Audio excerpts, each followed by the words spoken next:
ప్రేక్షకులకు రాఖీ పౌర్ణమి శుభాకాంక్షలు. వార్తలకు స్వాగతం. ముందుగా ముఖ్యాంశాలు. వైజాగ్లోని పార్టీ కార్యాలయం నుంచి వైఎస్ఆర్సీపీ నేతల విలేకరుల సమావేశం.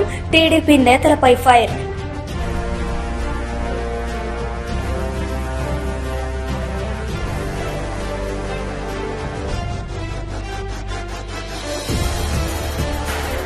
రెండు తెలుగు రాష్ట్రాల్లో ఘనంగా రాఖీ పండుగ వేడుకలు.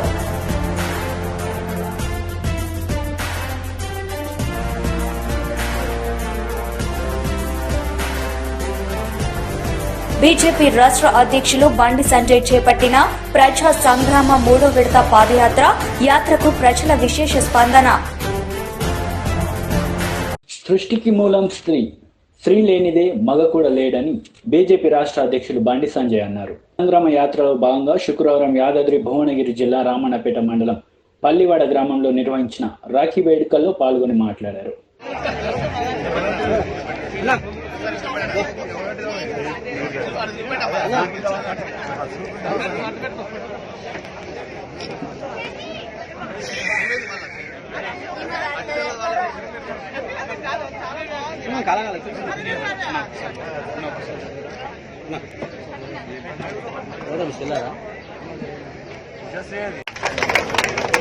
అండగా ఉంటున్నారని చెప్పి పోనీ ఇక్కడే ప్రజల సమక్షంలో రక్షాబంధన చేసుకుంటాం. పండుగల పేరుతోని, పబ్బాల పేరుతోని, వర్ష పేరుతోని, ఎండ పేరుతోని తప్పించుకొని పాదయాత్ర ఆపము. పోయినసారి వినాయక చవితి కూడా చేసుకున్నాక వినాయక చవితి కూడా పోయినసారి గ్రామస్తులు అందరి సమక్షంలో వినాయక చవితి చేసుకున్నాం. ఈసారి రక్షాబంధన్ కూడా మా అక్కలందరి యొక్క, మా అమ్మల అక్కల చెల్లెలందరూ ఆశీర్వాదంతో రక్షాబంధన్ కూడా ఈ పల్లెవాడలో జరుపుకోవడం నిజంగా అదృష్టంగా భావిస్తున్నాం. ఎందుకంటే అందరూ మహిళలు అంటేనే సృష్టికి మూలం స్త్రీలే. చూడండి ఎక్కడ ఉన్నా అన్నిట్లలో మాత తల్లిని కొలుసుకుంటాం, అక్కను కొలుసుకుంటాం, చెల్లెని కొలుసుకుంటాం, భూ మాత అంటాం, గో మాత అంటాం, భారత్ మాత అంటాం, గోదావరి మాత అంటాం, నాగదేవత, వాయుదేవత, అగ్నిదేవత, ఏడ చూసినా దేవతలు మాతృస్వరూపులు మాత్రమే మనకు కనబడుతూ ఉంటాం. ఏదైనా మహిళలు ముఖ్యం, స్త్రీలు ముఖ్యం. సమాజంలో సృష్టిలో స్త్రీల ప్రాధాన్యత, ప్రాముఖ్యత ఏ విధంగా ఉందో మనందరూ తెలిసింది. అందుకే దీన్ని దృష్టిలో ఉంచుకునే కేంద్రంలో శ్రీ నరేంద్ర మోడీ గారి ప్రభుత్వం ఏర్పడిన తర్వాత ఇలా మహిళా సాధికారత, మహిళ యొక్క శక్తిని, మహిళలకు ఏ విధంగా ప్రాధాన్యత ఇవ్వాలి, అందరూ మోడీ గారు ఏ విధంగా సంక్షేమ పథకాలు ఇస్తున్నాడు, ఏ విధంగా మహిళలకు రాజకీయ పరంగా, పార్టీ పరంగా ప్రాధాన్యత ఇస్తున్నాం అందరూ తెలుసుకోవాల్సిన అవసరం ఉంది. ఇలా బేటీ బచావో బేటీ పడావో పేరుతో మహిళలందరికీ చదివించాలనే ఉద్దేశం, పిల్లలందరికీ చదివించాలనే ఉద్దేశంతో ఆ కార్యక్రమాన్ని ప్రారంభించడం అందరూ తెలుసు. ఇలా 4 ముఖ్యమంత్రులను మహిళలను చేస్తాం. మనం 4 మహిళలను ముఖ్యమంత్రులు చేస్తాం, 6 మహిళలను గవర్నర్గా చేస్తాం. మనం 12 మంది మహిళా ఎంపీలను మంత్రులుగా చేస్తాం. మనం చివరకు రాష్ట్రపతి కూడా ఒక ఎస్టీ సామాజిక వర్గానికి సంసద్ ద్రౌపది ముర్ము గారిని కూడా రాష్ట్రపతి చేస్తామని. ఇలా భారతీయ జనతా పార్టీలో కమిటీలో 30% మహిళలకు రిజర్వేషన్ ఉంటుంది. ఏడవైనా మహిళలకు ప్రాముఖ్యత ఇచ్చే పార్టీ భారతీయ జనతా పార్టీ. ఇలా ముద్రలో కూడా మహిళలకు అవకాశం, మహిళలు కూడా పారిశ్రామికవేత్తలుగా మార్చాలని చెప్పి ముద్రలో కూడా మహిళలకు అవకాశం ఇస్తున్నారు. ఇట్లా అన్ని రకాల్లో మహిళలకు ప్రాధాన్యత ఇచ్చే పార్టీ భారతీయ జనతా పార్టీ. మన రాష్ట్ర ప్రభుత్వం ఎంత చెప్తే అంత పండగపోవడం కదా, కానీ చెప్పడం తమ్ముళ్ళు ఒప్పుకుంటున్నారు. మొదటి 5 సంవత్సరాలు మన రాష్ట్ర మంత్రివర్గంలో మహిళలే లేరు.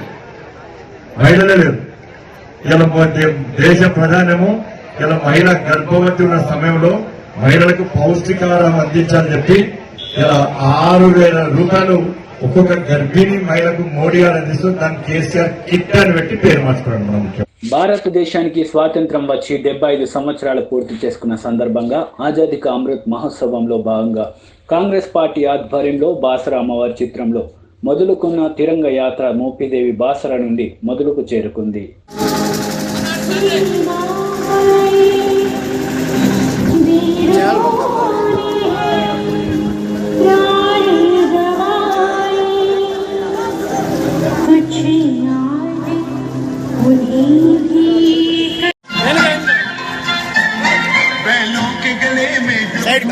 जीवन का राग सुनाते हैं। दूर हो जाता है, खुशियों के कमल मुस्कुराते हैं।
हवामहे कविं कवीनामुपमश्रवस्तमम् ज्येष्ठराजं ब्रह्मणस्पद आनशृण्वन्नो दिवसेदसादनम् प्रणो देवी सरस्वती वाजेभिर्वाजनीवते धीनामभित्र्यवतु।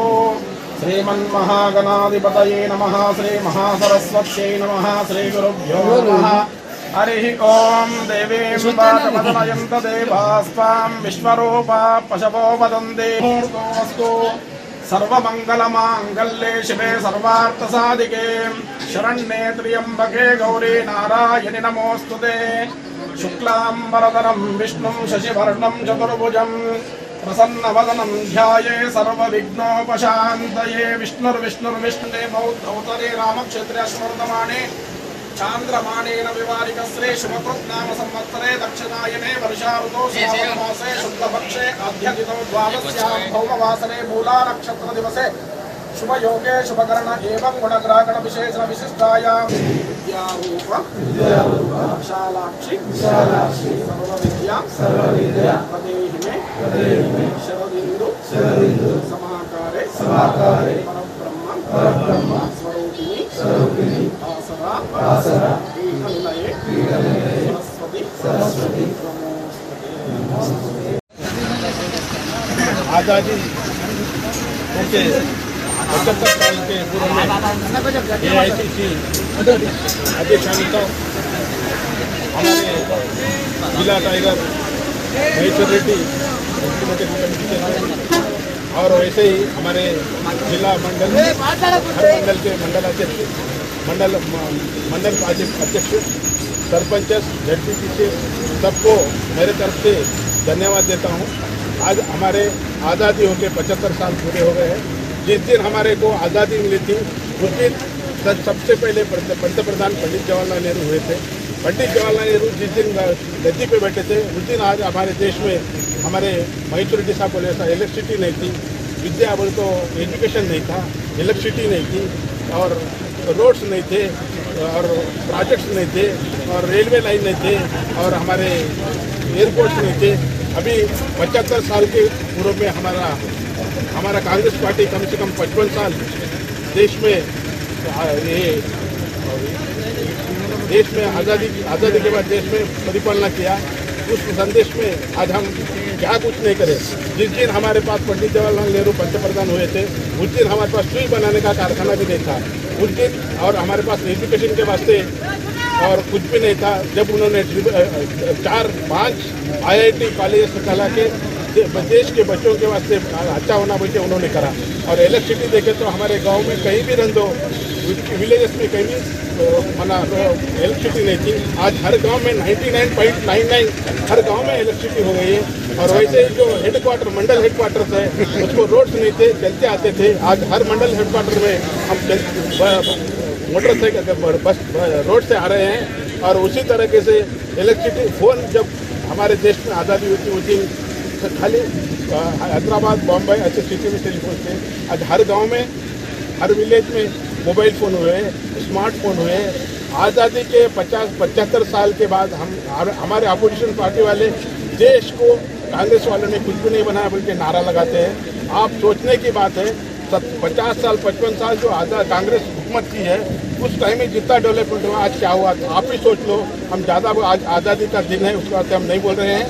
और ये जो हमारे कार्यकर्ता सब जन अच्छी खुशी से इतना पानी बरसते हुए भी आज हमारे पार्टी कार्यकर्ता जो बारिश को परवाह नहीं करते हुए आज जो बासठ से हम निर्मल तक जो पैदल यात्रा कर रहे हैं पद यात्रा कर रहे हैं उसमें हम रोज हम ऐसा ही 15-15 किलोमीटर करते हुए निर्मल तक हम 75 किलोमीटर।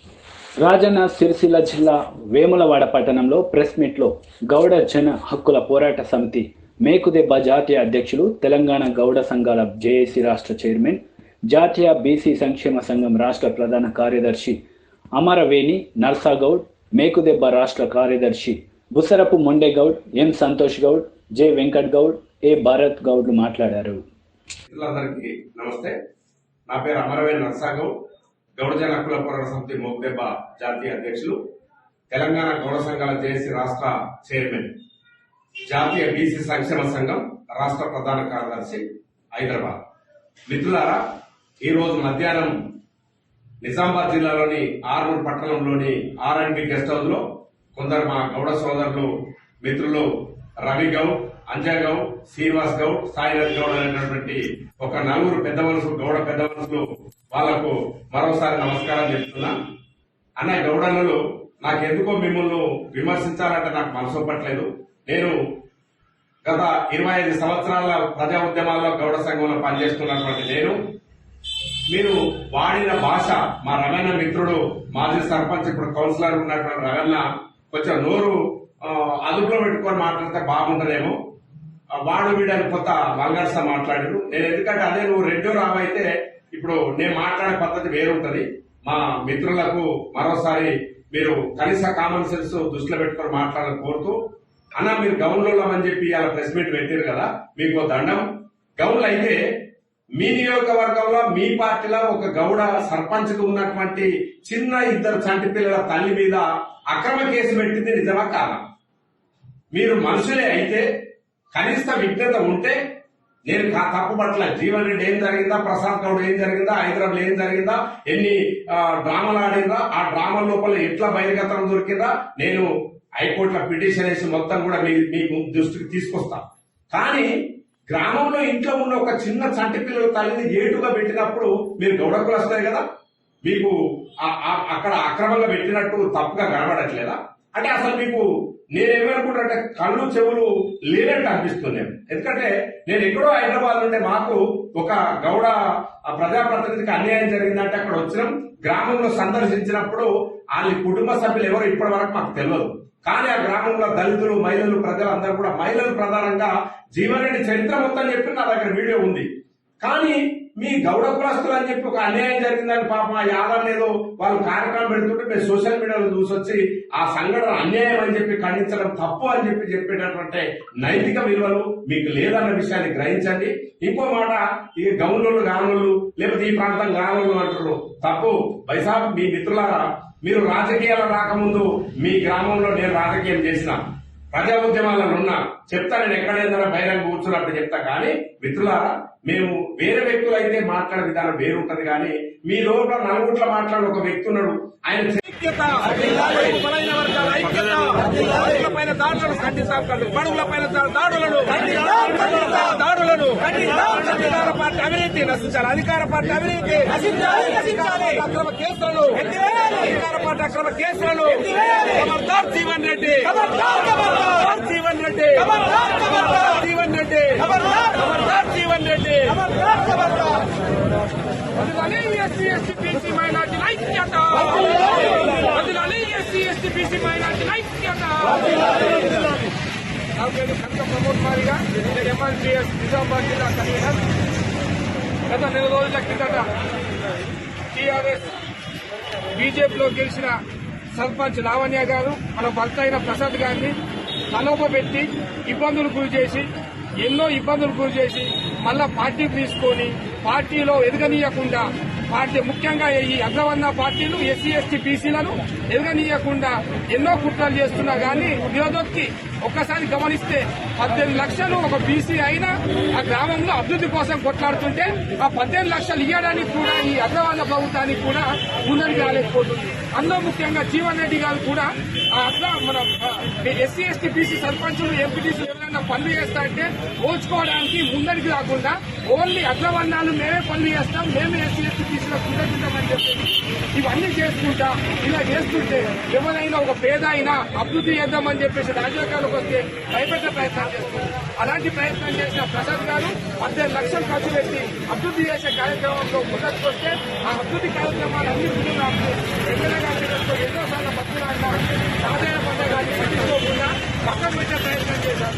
అందులో భాగంగా ఆయన ఎప్పటికీ కుట్ర చేయకుండా కుట్రలో ఇరికించే ప్రయత్నం చేశారు. ఒక్కసారి గమనిస్తే మీరేమనుకున్నారో సమాజం తెలంగాణ సమాజం ఎమ్మెల్యే ఇల్లు మన బందోబస్తు లేకుండా మన కార్యకర్తలు లేకుండా ఎలా ఉంటుంది? ఒక ఇద్దరు మాత్రమే ఉంటారా? ఇద్దరు ఎమ్మెల్యే మాత్రం కార్యకర్తలు ఒక 100 మంది కార్యకర్తలు ఎప్పుడు ఇంటి ముందర ఉంటారు. ఒక సామాన్య బీసీ నాయకుడి ఇంటి ముందర కూడా బీసీ ప్రజలు ఒక 10 మంది 20 మంది ఉంటారు. అటువంటి దాంట్లోకెళ్ళి బయటకు పోయి మాట్లాడి మరి ఆయన చంపే ప్రయత్నం చేస్తున్నారు. చంపే దగ్గర కూడా పోలీసులు వివక్ష పట్టిస్తున్నారు. అందులో కన్ను ఏముంది, ఆ బుల్లెట్లు ఏమున్నాయి, కత్తుంటే కత్తేందో ఇప్పటి వరకు సమాజం తీర్పెట్టకుండా అక్రమంగా అరెస్ట్ చేసి అత్యంత హీనం ఏంటంటే ఒక మహిళను ఒక గ్రామ సర్పంచులు చిన్న అరెస్ట్ చేయడం అంటే ఇద్దరు మాత్రం బాధ్యత వహించాలి. ఒకటి అన్న గౌరన్న ఇంటి గౌరన్న దీని మీద నిజంగా బాధ్యత ఉంది. అలాగే కవితక్క మీద మహిళ కాబట్టి ఆమె మీద బాధ్యత ఉంది. ఇద్దరు కలిసి వాళ్ళు కాపాడాల్సిన బాధ్యత మీ మీద ఉంది. ఎట్లా చేస్తారో ఏం చేస్తారో కానీ వాళ్ళ బయట తీసుకొచ్చే బాధ్యత. బండి సంజయ్ ప్రజా సంగ్రామ యాత్రకు నిరసన సేవ తగిలింది. యాదాద్రి భువనగిరి జిల్లా రామన్నపేట మండల కేంద్రంలో కొనసాగుతున్న బండి సంజయ్ పాదయాత్రలో కాంగ్రెస్ పార్టీ కార్యకర్తలు పెంచిన పెట్రోల్ డీజిల్ గ్యాస్ ధరలను తగ్గించాలని డిమాండ్ చేస్తూ ప్లకార్డులను పట్టుకొని నిరసన తెలిపారు. సంగ్రామ యాత్రకు నిరసన సెగ తగిలింది. యాదాద్రి భువనగిరి జిల్లా రామన్నపేట మండల కేంద్రంలో కొనసాగుతున్న బండి సంజయ్ పాదయాత్రలో కాంగ్రెస్ పార్టీ కార్యకర్తలు పెంచిన పెట్రోల్ డీజిల్ గ్యాస్ ధర తగ్గించాలని డిమాండ్ చేస్తూ ప్లే కార్డులు పట్టుకొని నిరసన తెలియజేశారు. అక్కడే ఉన్న పోలీసులు అది గమనించి కాంగ్రెస్ పార్టీ కార్యకర్తలను అరెస్టు చేశారు. ఈ సందర్భంగా కొద్దిసేపు అక్కడ ఉద్రిక్తత వాతావరణం చోటు చేసుకుంది. టీఆర్ఎస్ కాంగ్రెస్ కార్యకర్తలు పోటాపోటీగా నినాదాలు చేసుకున్నారు.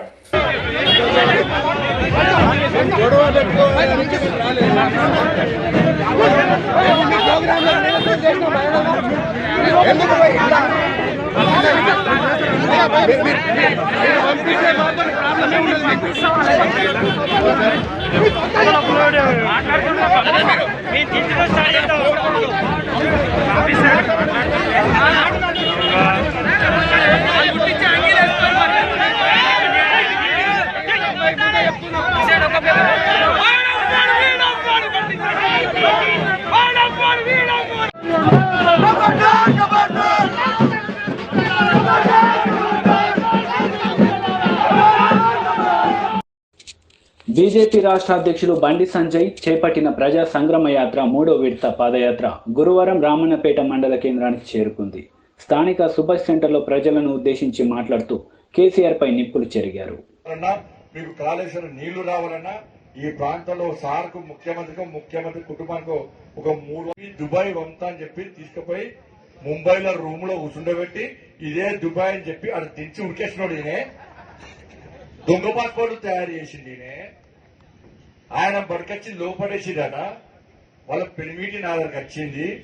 నా దగ్గరికి వచ్చి నా భర్తను లోపడేసి ఒట్టగా పొట్టుకోండి తప్పదంటున్నాడు. కాపాడు నేనే కాపాడినా అన్నాడు. మరి గడ్వంటోడు రాష్ట్ర ముఖ్యమంత్రి అయితే దేనిలైనా కమిషన్లు ఇవ్వాలి, అవునా కదా? ఇద్దరు బీఆర్ఏలు అన్నలు కలిసారు, వాళ్ళు కూడా అయిపోయినా మీరు ఎట్లా ధర్నాలు చేసి వస్తారా అనే. మీ పని కావాలంటే కేసీఆర్ సారా కలవడు కత్తడు మీకు కదా. ఈ మధ్య సాయంత్రం 2 గంటలు సాయంత్రం పొద్దున పూట మీటింగ్ కాదు సార్, తను వస్తలే కాదు. సాయంత్రం అయిందంటే మళ్ళీ ఫుల్ టైం పాస్. మొన్న చూసా సోషల్ చూసినా చేతిలో జెండుమా పెట్టుకొని కేసీఆర్ సార్ అవి చూస్తాను, చేతిలో గ్లాస్ పెట్టుకొని చూస్తాను సార్, చేతిలో క్వార్టర్ ఫుల్ బాటిల్ ఒక్కొక్క క్వార్టర్ ఉండే 90 ఉండే, ఇప్పుడు ఫుల్ బాటిల్ పెట్టుకొని చూస్తాను సార్. ప్రెస్ మీటింగ్ అంతా జోకర్ అయిపోయింది సార్. ఇక అయిపోతే వయసు మీద పడ్డది, కానీ వయసు మీద పడ్డది లేదా అయిపోతున్నాడు డిప్రెషన్ ఏడవైనా రావణపేటగానే బీజేపీ బీజేపీ బీజేపీ ఏ సర్వేషన్ బీజేపీ బీజేపీ బీజేపీ అన్నటువంటి సార్ హైపతిని ఏం మాట్లాడుతుండో ఏం చేస్తుండో ఏం తెలుస్తుంది ఆయనకే మనకే తెలుస్తుంది కానీ పెట్రోల్ ఛార్జీలు తగ్గించాలట సిగ్గుండాలి కొంచెం అన్న ఒక్కొక్క లీటర్ కు 30 రూపాయల కమిషన్ దొబ్బుతున్నావు బిడ్డ నువ్వు 30 రూపాయల కమిషన్ మాత్రం లీటర్ కు 30 రూపాయల కమిషన్ దొబ్బుతావు అది తగ్గిమంటే మాత్రం తగ్గి 30 రూపాయలు దొబ్బిపోతావు మళ్ళీ పెట్రోల్ తగ్గించాలంటావు అక్కడ పెట్రోల్ పెంచినా ఏం కాదు అని చెప్తారు మాడిపోయి ఈడికొచ్చావు పెట్రోల్ పెరిగింది గ్యాస్ పెరిగింది అన్ని పెరిగినాయి డీజిల్ పెరిగిందని చెప్పి ఈడికొచ్చి మళ్ళా ప్రజలను నమ్మించే ప్రయత్నం చేస్తాడు మొన్న ఈ పక్క కర్ణాటక రాష్ట్రంలో బీజేపీ ప్రభుత్వమైన అక్కడికి ఇక్కడికి దాదాపు 13 నుంచి 15 రూపాయల ఫరక్ ఉన్నది లీటర్ టీఆర్ఎస్ పార్టీ ప్రభుత్వం ఇక్కడ ఈ బస్సులన్నీ టీఆర్ఎస్ పార్టీ ప్రభుత్వం ఆర్టీసీ కదా ఆర్టీసీకే ఒక జీవో సర్క్యులర్ చేశాడు ఏమి సిచ్యువేషన్ అంటే మీరు ఎక్కడ డీజిల్ రేటు ఎక్కడ పెట్రోల్ రేటు తగ్గిస్తే అక్కడ పోయి పోయించుకోరని చెప్పాడు అంటే ఇక్కడ రేట్ ఎక్కువన్నట్టే కదా ఎక్కడ దేశంలో ఎక్కడ లేని రేటు తెలంగాణ రాష్ట్రంలో పెట్రోల్ రేటు అంత పెరిగిందంటే కేంద్ర ప్రభుత్వం కారణమా రాష్ట్ర ప్రభుత్వం కారణమా చెప్పురన్న 30 రూపాయలు దుబ్బ గది బంగాబెట్టు పక్కకు పెట్టి ఈ రామడికి నకరికల్ నియోజకవర్గానికి ధర్మారెడ్డి కాలువ వినాయపల్లి కాలువకు ఈ మూర్ఖుడు మీ ముఖ్యమంత్రి నువ్వు నమ్ముకున్న మొక్కలు చూసి ఎవరు పోటీ ఓడేస్తాడు పోటీ ఎవడు ఓడేస్తున్నాడు నీ ముఖ్యమంత్రిని పోయి మునగల మండల కేంద్రంలో తహసీల్దార్ కార్యాలయంలో వీఆర్ఏలు తమ డిమాండ్లను నెరవేర్చాలని చేస్తున్న నిరసన దీక్షకు మండలం పరిధిలోని నరసింహులగూడెం గ్రామానికి చెందిన సామాజిక ఉద్యమకారుడు వేమూరి సత్యనారాయణ ఆధ్వర్యంలో వినూత్న రీతిలో సంఘీభావం తెలిపారు. వీఆర్ఏల నిరసన దీక్షకు వినూత్న రీతిలో సంఘీభావం తెలిపిన సామాజిక ఉద్యమకారుడు వేమూరి సత్యనారాయణ మునగాల మండల కేంద్రంలో తహసీల్దార్ కార్యాలయంలో వీఆర్ఏలు తమ డిమాండ్లను నెరవేర్చాలని చేస్తున్న నిరసన దీక్షకు మండల పరిధిలోని నరసింహాపురం గ్రామానికి చెందిన సామాజిక ఉద్యమకారుడు వేమూరి సత్యనారాయణ ఆధ్వర్యంలో వినూత్న రీతిలో సంఘీభావం తెలిపారు. ఈ సందర్భంగా సత్యనారాయణ మాట్లాడుతూ సీఎం కేసీఆర్ ప్రగతి భవన్లో అసెంబ్లీ సాక్షిగా ఇచ్చిన న్యాయమైన పలు హామీలను ఇచ్చి 2 సంవత్సరాల కాలం దాటినా నేటికి అమలు చేయకపోవడం బాధాకరమని అందుకే ఇచ్చిన హామీ మరచి నిద్రావస్థలో ఉన్న ప్రభుత్వానికి కుంభకర్ణుడు వేషధారణలో ఉన్న వ్యక్తికి వినతి పత్రం ఇచ్చి నిరసన వ్యక్తం చేశారు. తదుపరి స్వాతంత్ర సమరయోధులు రాష్ట్ర పెన్షనర్ల సంఘం అధ్యక్షులు ఉన్నం వెంకయ్య వీఆర్ఏలకు సంఘీభావం ప్రకటించి న్యాయమైన వీఆర్ఏల డిమాండ్లను పెద్ద మనసుతో ప్రభుత్వం స్పందించి తక్షణమే ఇచ్చిన హామీలను నెరవేర్చాలని అన్నారు. ఇంకా ఈ కార్యక్రమంలో సామాజిక ఉద్యమకారులు వేమూరి సత్యనారాయణ, రాష్ట్ర పెన్షనర్ల సంఘం అధ్యక్షులు ఉన్నం వెంకయ్య, కుంభకర్ణుడు వేషధారణలో ఉన్న డాక్టర్ గుంటి పిచ్చయ్య, మండల వీఆర్ఏల సంఘం అధ్యక్షులు గట్టు ఉపేందర్, ప్రధాన కార్యదర్శి తాళ్లపాక వెంకటనారాయణ వీఆర్ఏలు పాల్గొన్నారు. నా పేరు వేమూరి సత్యనారాయణ. నేను ఒక సామాజిక కార్యకర్తనే.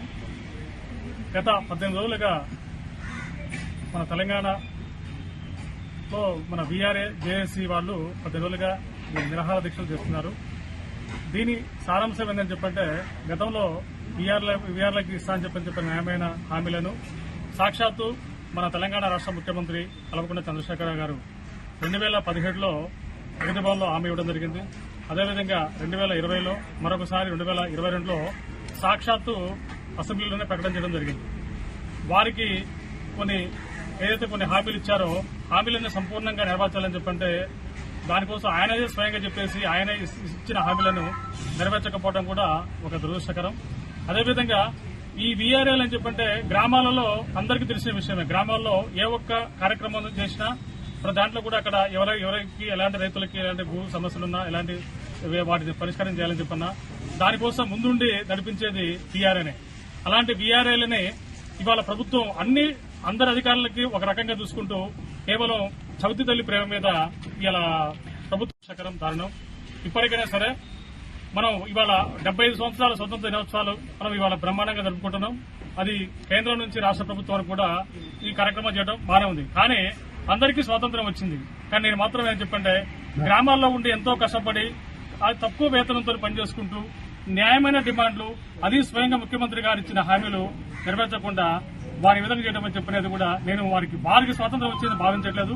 కనీసం ఈ 75 సంవత్సరాల స్వాతంత్ర రేపు 15వ తారీఖున జరగబోయే దానికంటే ముందరనే ఈ వీఆర్ఏలకి వీళ్ళు చేస్తున్న న్యాయమైన దీక్షలకు వారు అడుగుతున్న న్యాయమైన కోరికలకు 70 సంవత్సరాల స్వాతంత్ర దినోత్సవం సందర్భంగా అయినా సరే ఒక తీపి కబురు అందించేసి వీరికి కూడా ఒక అమలు చేసేసి వారు చేస్తున్న దీక్షకు తను కూడా స్పందించాలని చెప్పని కోరుకుంటూ ఇవాళ ఎన్నో రకాలుగా ఎన్నో సమస్యల కోసం ఎన్నో రకాలుగా నిరసన దీక్షలు చేయడం జరిగింది. దానిలో భాగంగా నేడు ముఖ్యంగా ప్రభుత్వం దృష్టికి తీసుకుపోవాలని చెప్పంటే గత 17 రోజుల మంది చేస్తారు, ఈ రోజు 18వ రోజు. వివిధ రకాలుగా రెండు తెలుగు రాష్ట్రాల ప్రజలు రాఖీ పౌర్ణమిని ఘనంగా నిర్వహించుకున్నారు. సోదరుల మధ్య ఉన్న ఆ సంబంధం కలకాలం అలాగే ఉండాలని కోరుకుంటూ రాఖీ పండుగను ఘనంగా జరుపుకున్నారు.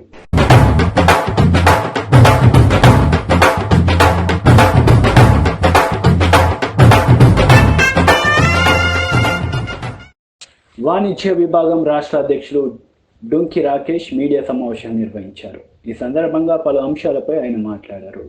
అంత ట్యాక్సులు వేయటం, అఫీషియల్ గా ట్యాక్స్ వేస్తే ఓకే గవర్నమెంట్కి ఇస్తున్నామో అనుకుంటాం, కానీ అనఫీషియల్ ట్యాక్సులు, జే ట్యాక్సులు, చెప్పలేని ట్యాక్సులు ఇంకొన్ని ఎన్ని దొరికితే అన్ని వ్యాపారస్తుల మీద వేసి ఇబ్బంది పెట్టడం ఈ ప్రభుత్వానికి ఒక ఆనవాయితీగా మారిపోయింది.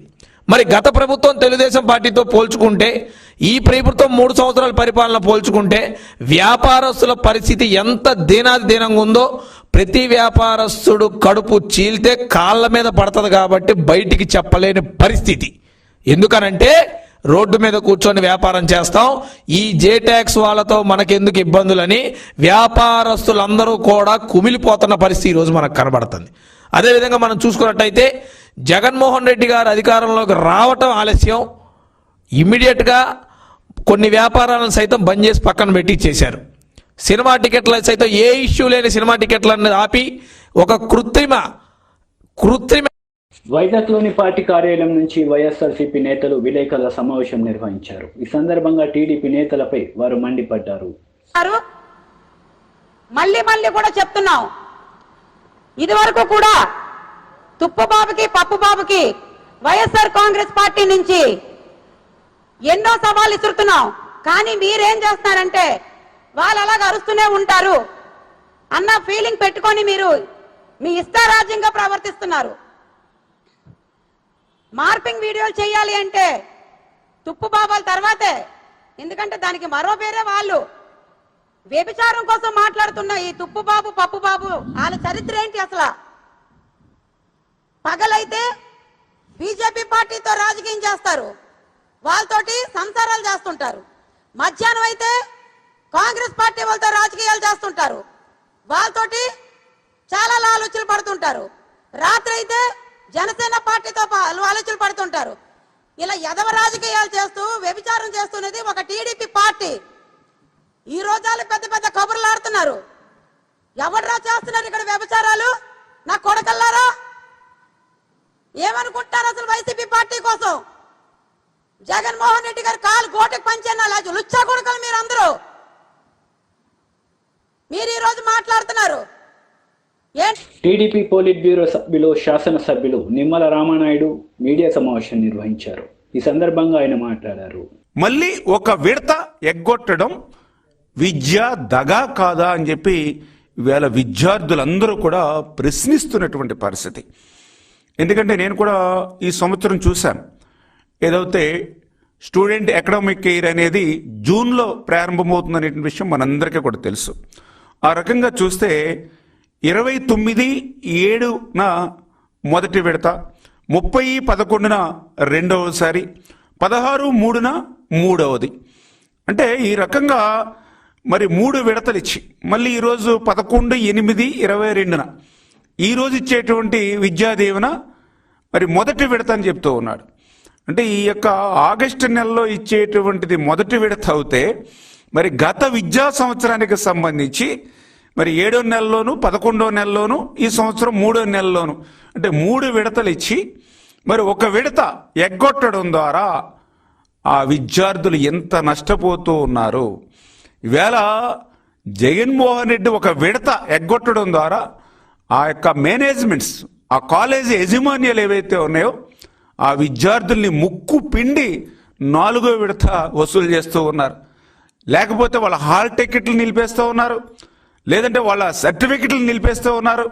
ఈ రకంగా ప్రతి సంవత్సరం కూడా ఒకే విడతలో వచ్చేటువంటి ఫీజు రింబర్స్మెంట్ని 4 ముక్కలు చేసి 4 విడతలని చెప్పి అందులో 3 విడతలు ఇచ్చి ఒక విడత ఎగ్గొట్టేసేటువంటి జగన్మోహన్ రెడ్డి ఏదైతే ఈవేళ విద్యా దీవెన అంటూ ఉన్నాడో ఇది విద్యా దగ అని చెప్పి ఈవేళ విద్యార్థులందరూ కూడా అంటున్నటువంటి పరిస్థితి అని చెప్పి సందర్భంగా తెలియజేసుకుంటూ, మరి ఏదైతే మనందరికీ తెలుసు ఈ రాష్ట్రంలో ఏదైనా ఒక పథకానికి అర్హత కావాలి అని అంటే అది తెల్ల రేషన్ కార్డు. తెల్ల రేషన్ కార్డు ఉన్నటువంటి వాళ్ళు ప్రతి ఒక్కరూ కూడా పథకానికి అర్హులే అనే విషయం మనందరికీ తెలుసు. కానీ కొత్తగా జగన్మోహన్ వార్తలు ముగించే ముందు ముఖ్యాంశాలు మరోసారి. వైజాగ్లోని పార్టీ కార్యాలయం నుంచి వైఎస్ఆర్సీపీ నేతల విలేకరుల సమావేశం, టీడీపీ నేతలపై ఫైర్.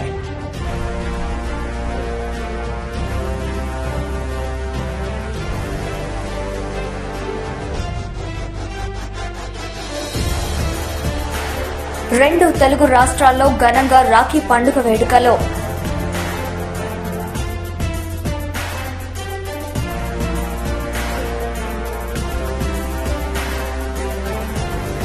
బీజేపీ రాష్ట్ర అధ్యక్షులు బండి సంజయ్ చేపట్టిన ప్రజా సంగ్రామ 3వ విడత పాదయాత్ర, యాత్రకు ప్రజల విశేష స్పందన. ఈ వార్తలు ఇంతటితో సమాప్తం. తిరిగి ప్రసారమయ్యే వార్తలు మళ్ళీ కలుద్దాం. అంతవరకు సెలవు. నమస్తే.